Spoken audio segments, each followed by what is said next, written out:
Réouverture l'école qui prévoit la date 1er octobre 2024 là, un gros problème selon mouvement point final. Selon enquête mouvement point final avec Médic Haïti, 2,5 millions de Simon sur route pour pas mettre pied à l'école pour année académique 2024-2025 là. La cause gros problème ça yo tant que crise économique, crise sécurité, crise humanitaire et la triée. En côté, Ulysse Jean Chenet, coordonnateur mouvement point final, PDG Médic Haïti.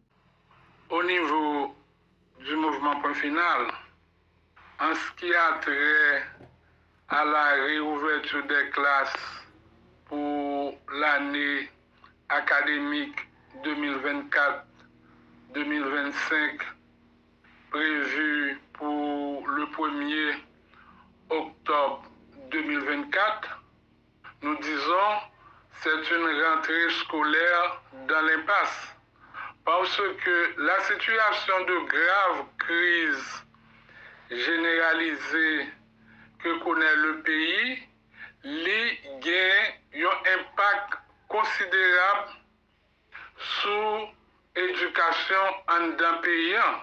Parce que si on prend les 5 paramètres suivants, nous n'avons pas besoin de passer par 4 chemins et que pour tout le monde, ouais, que rentrer l'école là, il n'est pas capable de faire en grande pompe et à partir du 1er octobre prochain. Tout d'abord, en ce qui a trait à la crise économique que le pays connaît depuis environ 6 années. C'est près de 6 ans que le pays connaît une récession économique. Pas jamais gagné aucune autorité qui prend responsabilité pour nous dire non, l'économie pays n'est pas capable de dégrader comme ça. Il faut qu'on bagaille qui fait pour résoudre le problème économique que ce pays a connu.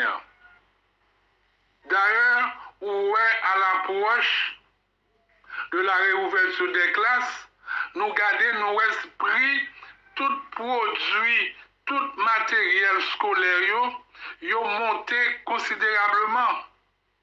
Et pourtant, pouvoir d'achat de la population a diminué totalement. C'est un non-sens.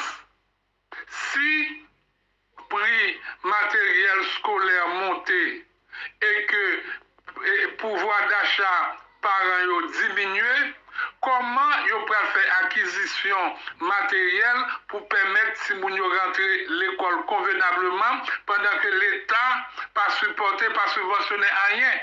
Même les manuels scolaires d'habitude qui sont subventionnés par l'État haïtien, mais depuis un certain nombre d'années, parce que ça va exister encore, même avec le gouvernement de Gary Conille, pendant que le ministre de l'Éducation a cléonné l'école pour 1er octobre, rien n'est encore fait pour faciliter cette réouverture des classes. Eh bien, nous autres, au niveau du mouvement point final, nous dit clairement la réouverture des classes de l'année académique 2024-2025 est dans l'impasse. Deuxième paramètre, il y a le paramètre de l'insécurité. Jusqu'à présent, les routes nationales sont bloquées par des gangs armés. Gangs armés établis des stations de péage aux yeux et des forces de l'ordre du pays. Côté y a rançonné la population. Comment Timounio a fait prendre un camion pour être capable d'aller à l'école? Pendant que la route nationale est bloquée, pendant que le territoire perdu était tel quel, et pourtant on a parlé de réouverture des classes. Nous ne pouvons jamais imaginer quantité de Simonio kidnappés, quantité de professeurs qui prennent balle, quantité de parents qui mourent pendant que ont mené Simon l'école, spécialement dans la région métropolitaine de Port-au-Prince et dans le département de la Tibonite. Nous ne pouvons pas faire rien pour nous résoudre le problème de sécurité, malgré nous avons 2 mois de l'état d'urgence sécuritaire lancé par le gouvernement de Gary Conille. Même les routes nationales ne sont pas débloquées. À l'approche de la réouverture des classes, Mais non, l'État pas capable de faire comme ça. Faut que nous fassions un effort pour permettre que les gens retournent à l'école convenablement. On nous garde le troisième paramètre là, et c'est la crise humanitaire. Haïti est un pays depuis après le tremblement de terre du 12 janvier 2010 qui vit dans une situation de grave crise humanitaire. D'une manière générale, pas qu'un Haïtien qui a autonomie pour vivre convenablement. Dégradation vie, population sont bagages extrêmement graves. L'État haïtien doit dégager le coup de Jean-Jacques pour permettre Mounio reprendre vie normale et surtout à la veille de la rentrée scolaire. C'est près de 500 000 déplacés internes que nous gagnons dans le pays là, qui vivent dans des camps de déplacés ou bien dans des villes de province. L'État n'a pas fait rien non pour aider les gens, pour voler au secours les gens. Que ce soit les gens qui vivent dans des camps de déplacés dans la région métropolitaine de Port-au-Prince, que ce soit les gens qui vivent dans des camps de déplacés à Léogane, ou bien qui vivent dans des villes de province, qui courent pour gang armé, l'État n'a pas fait rien non pour voler au secours les gens. Et puis il a parlé de réouverture des classes pour bientôt. Comment un petit monde quitter l'école, non l'école qui logeait et des réfugiés internes. Si vous ne savez pas compter, et bien on va pas l'école, qui l'école l'État mettait pour aller à l'école. Et si moun sa yo, et qui n'a qu'un déplacé yo, qui pas gagne moyen, qui pas gagne uniforme, qui pas gagne moyen pour acheter livre, qui pas gagne aucune possibilité. On nous d'accord pour si moun sa yo parle l'école, et puis on a parlé de l'éducation nationale, on a parlé de l'éducation pour tous, et que bagage ça yo fait nous ouais que Haïti beaucoup prêt pour faire éducation, malgré on dit que l'éducation élève une nation. Mais ça n'a fait en Haïtien là, il va parler l'éducation, il est capable de parler toute l'autre bagaille. Infrastructure scolaire yo, même l'école nationale yo, même l'école par l'État yo pas réhabilité non, une semaine avant la ouverture officielle des classes oui. En pile lycée qui d'habitude recevoir en pile Simone, jusqu'à présent, il y a des réfugiés internes qui vivent là-dedans oui. L'école n'a pas fonctionner là-dedans, non.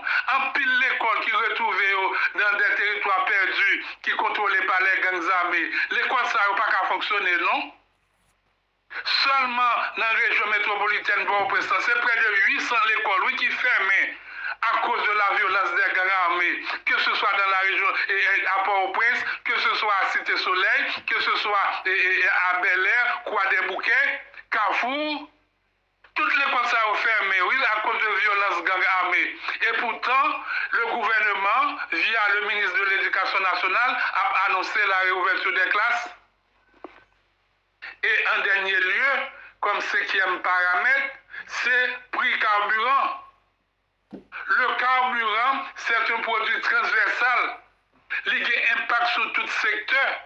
Pas oublier que le gouvernement antérieur, à savoir le gouvernement d'Ariel Henry, il a augmenté le prix carburant à plus de 200%. Et pas jamais des gens qui disent rien, et que même le gouvernement Gary Coney n'a pas dit rien, non seulement pour descendre le prix carburant, mais pour rendre le carburant disponible dans le pays à la veille de la réouverture des classes. Même transport et écolier, service de transport écolier qui compte gagner dans la région métropolitaine de Port-au-Prince et dans certaines villes de province, ça n'a pas fonctionné encore. Qui considération que le gouvernement a gagné pour faciliter la réouverture des classes et pour l'année académique 2024-2025. C'est en ce sens-là que nous autres, au niveau du mouvement préfinal, nous disons que la réouverture des classes pour l'année académique 2024-2025 est dans l'impasse.